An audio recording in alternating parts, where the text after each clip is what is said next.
Welcome to Richard Mabey Presents. Hello, YouTube friends. This is Richard Mabey with Richard Mabey Presents. It's Thursday, October 12th, 2023 at 5 minutes to 6 in the evening. And I'm having a bowl of Dinty Moore stew. And I haven't had Dinty Moore stew in ages. And it's a very special thing, but I have a very special memories of Dinty Moore stew, which I'll just share in a moment. But my sister is, the church ladies are having a meeting tonight, so I'm just having supper by myself and all of you. So if you can tolerate me eating and talking, that would be really cool. So it's been a long time since I had Dinty Moore stew, so here we go.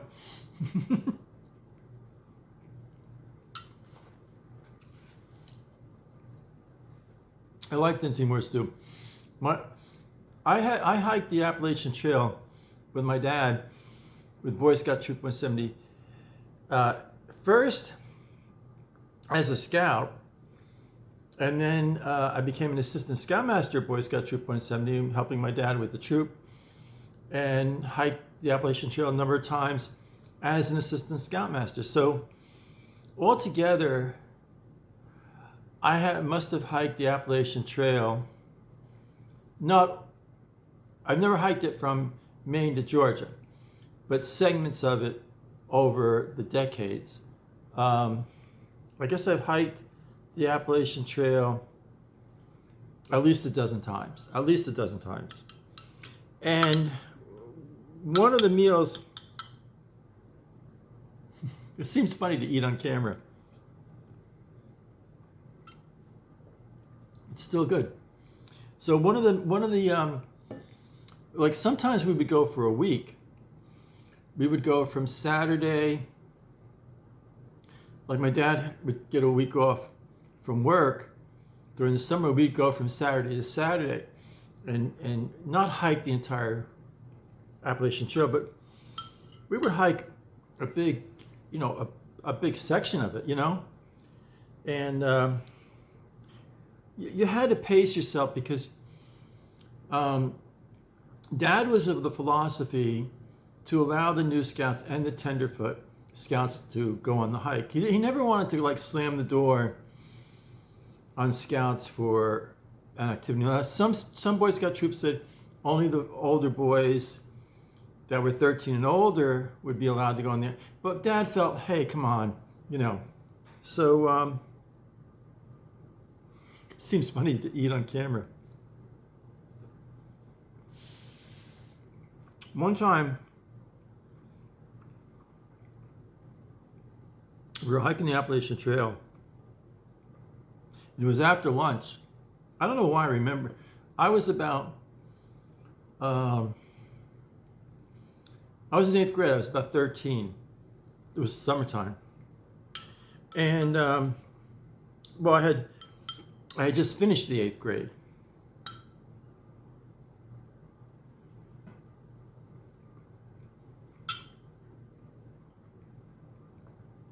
I'll tell you what, I like Dinty Moore stew. I like it a lot. So anyway,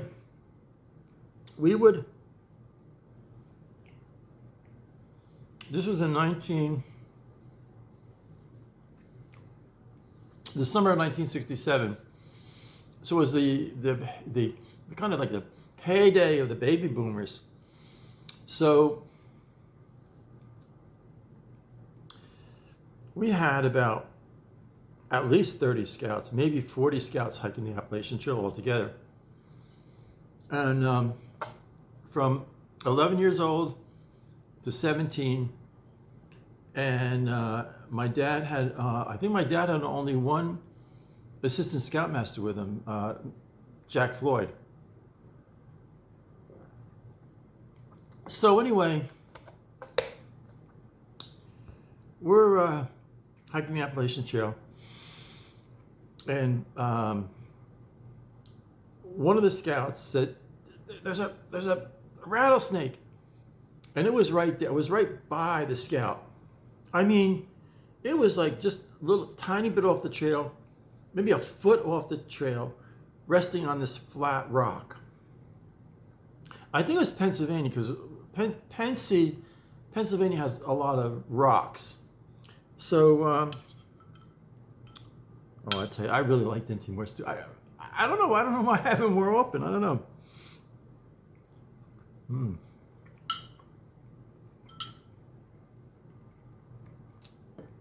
I really like Dinty Moore stew.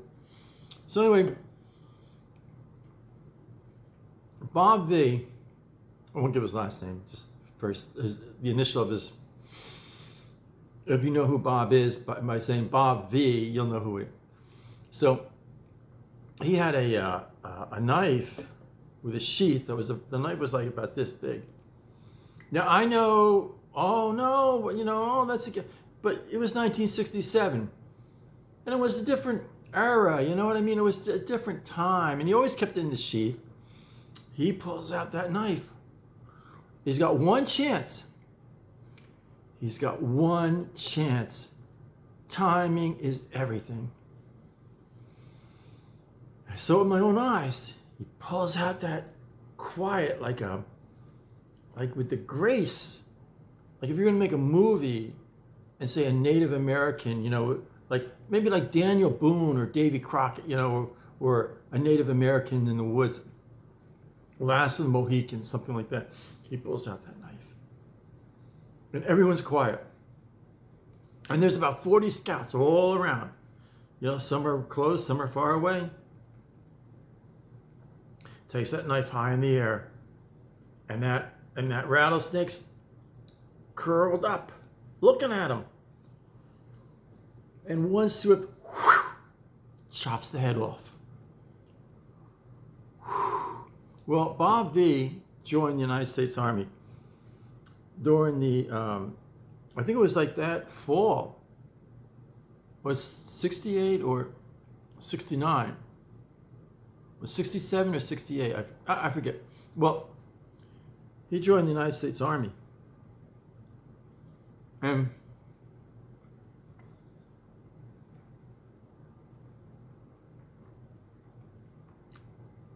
he made sergeant right away. And he was I always looked up to him. He was such a good scout. I mean, survival hikes and hikes on the he would shine like a diamond. So anyway, he made sergeant pretty quick.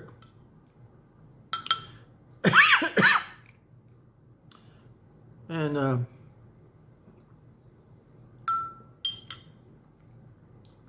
really a strong man. Even as a boy, he was very strong. So you made him a sergeant.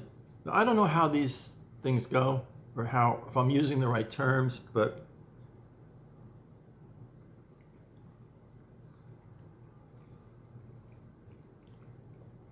I remember when I was a kid, I loved to watch those army shows, with the Dirty Dozen and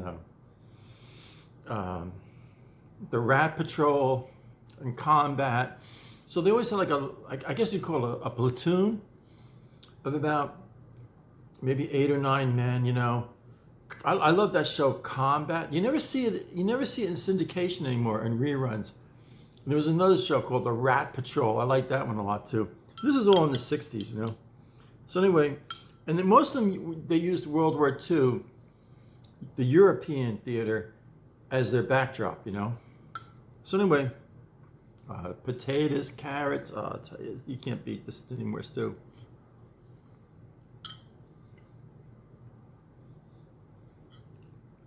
So Bob was a sergeant. He made sergeant,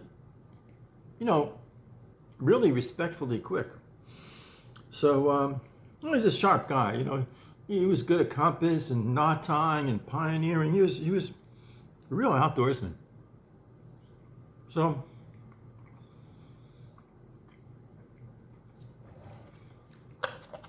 he was a sergeant of this platoon over in Vietnam. I don't know all the details, and I had about 5 cousins went over to Vietnam, and they never liked to talk much about it. But you know, he's the man. You know, he's like in charge of 8 or 9 other men. So they got an attack or a battle, whatever you call it,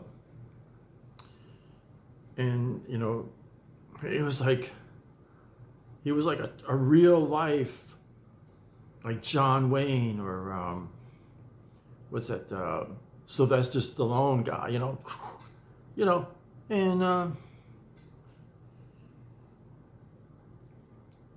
he saved the whole platoon. Well, he came back to one of the troop meetings with his army uniform on and his sergeant rank. I'll be right. And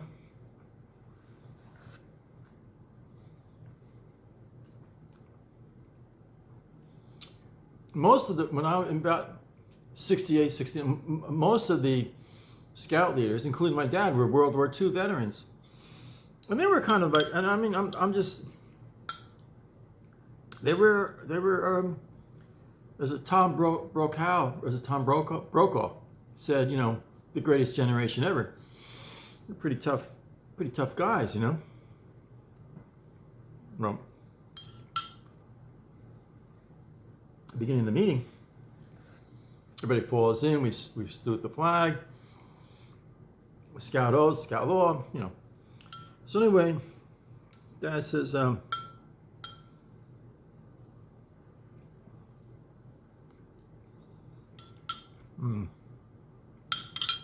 love this anymore too.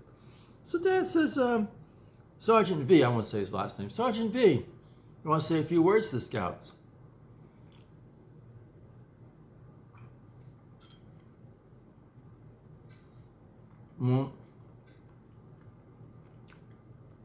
I'll say Sergeant Bob. So Sergeant Bob explains to the boys how much scouting helped him. And he looked like a general. I mean, I'm not kidding around. I mean, he had, you know, kinds of awards for heroism, and rightfully so. And they put his picture on the front page of the Lincoln Park Herald. And boy, I'll tell you, my dad saved it all those years. And in the late 90s, he donated it to the Lincoln Park Museum. I don't even know if Bob V himself still has that Lincoln Park Herald, but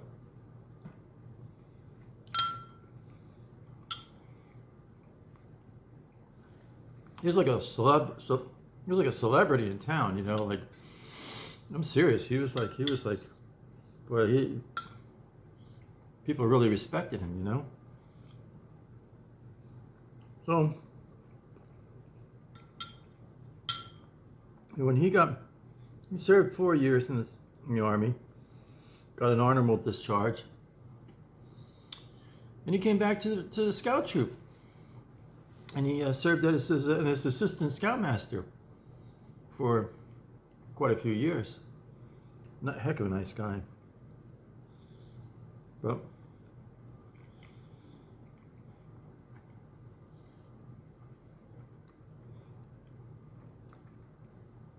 had he not had the presence of mind and had that big knife, and just the blade was like this,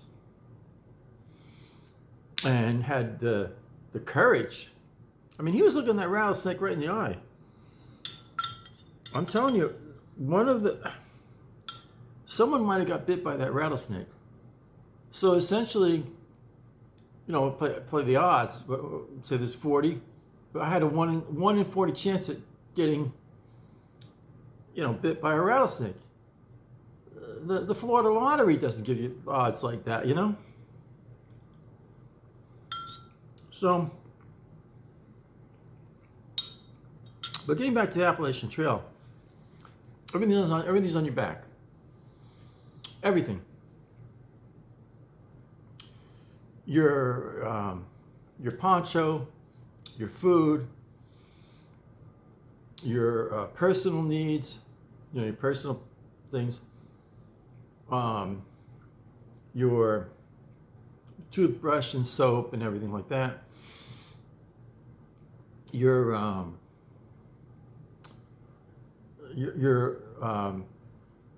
used to have to take this plastic, the thicker kind of plastic, and it was kind of clear.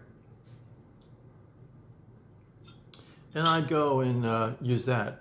I'd bring a clothesline rope, not manila rope, clothesline rope, because it had less weight and less volume. Clothesline rope between two trees and put over that piece of plastic, and that was the tent, And you sleep. And I didn't have an air mattress or anything fancy like that. Put the sleeping bag down and you sleep on this, that's it, rocks, ground,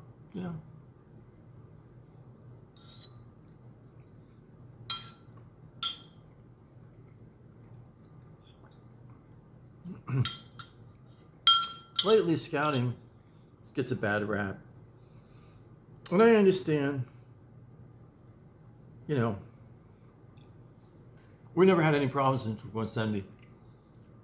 Anything like that. Anything, like they talk about on the news and everything, I want to keep it G-rated, But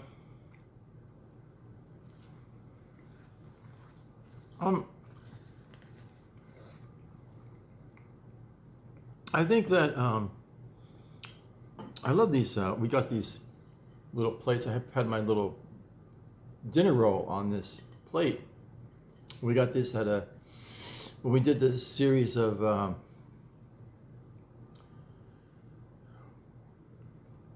stores that selling used stuff and everything. We got that there and there. So anyway, Christmas isn't that far away at all. So you learn a lot. You go on the Appalachian Trail. Well, we used to, we were all kids. We used to have it was about this big, a transistor radio, Listen to WABC 77.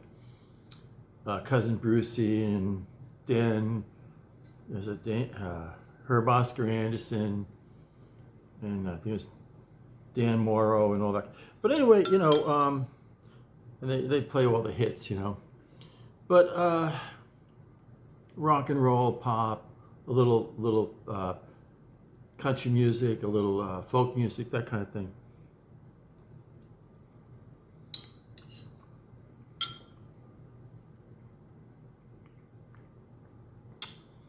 But everything's on your back, and you learn the value of water. I used to have a 2-quart canteen, and they have points where they have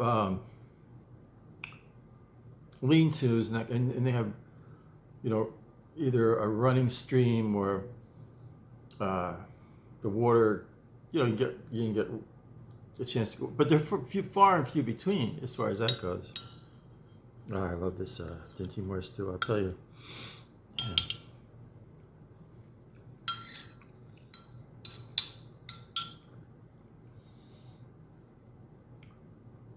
But I did make Eagle Scout. I had a hard time with swimming and life saving, but I did. I was determined to make. I said, no. People say, "Oh, let me tell you something."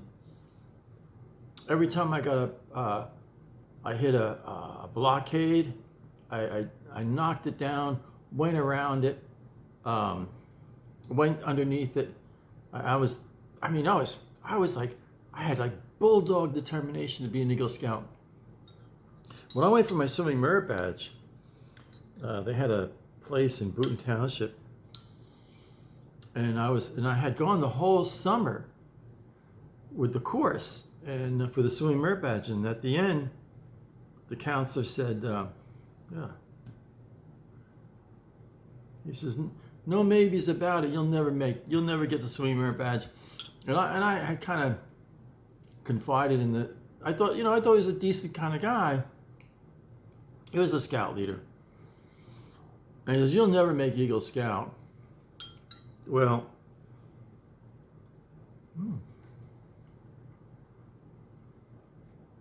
and all the kids are making fun of me. All the other scouts are making fun of me, The old stupid maybe joke, Maybe you will, maybe you won't, Because they were from other troops, So.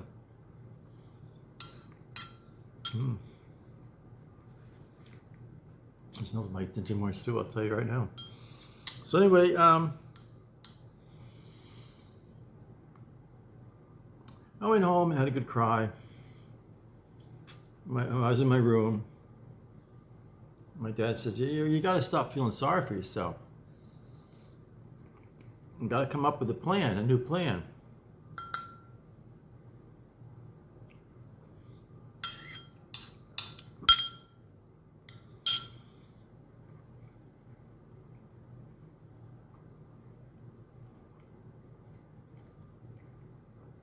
I think it was like middle of August when they finished up the swimming merit badge classes.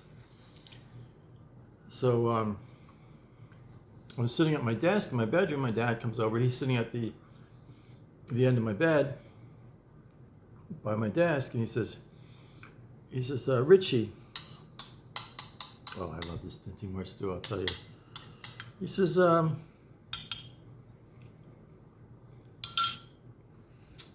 "Tomorrow, why don't you call up that YMCA in Patterson?" That was the closest YMCA. Lincoln Park was Mayberry to the max, I don't think in 1967, it was only about 3,000 people lived in 7.5 square miles. About 3,000 people lived in Lincoln Park. Just west of Patterson, north of Boonton.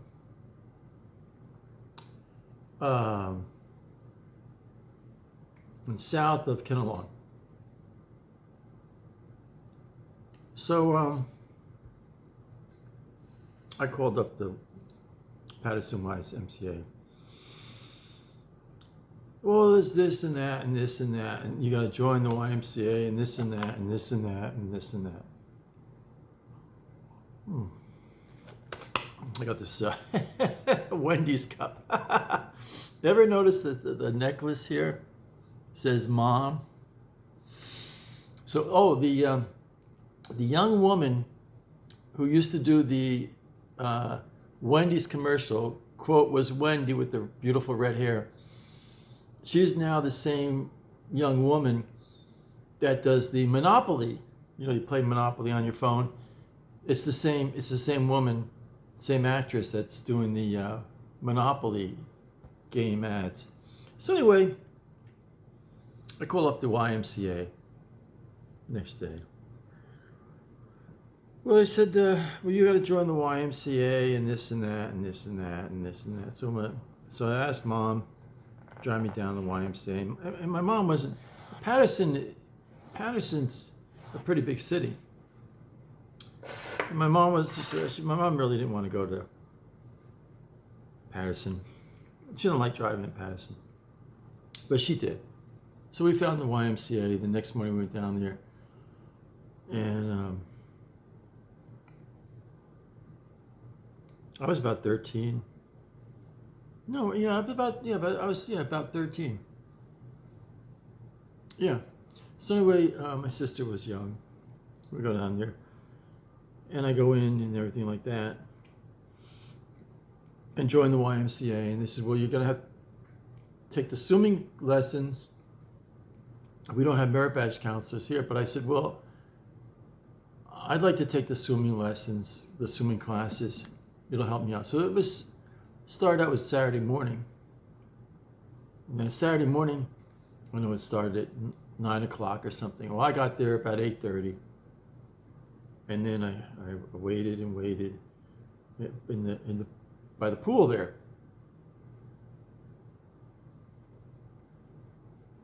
And then this young woman came, and there was about, I don't know, maybe 5 or 6 of us, all like about my age,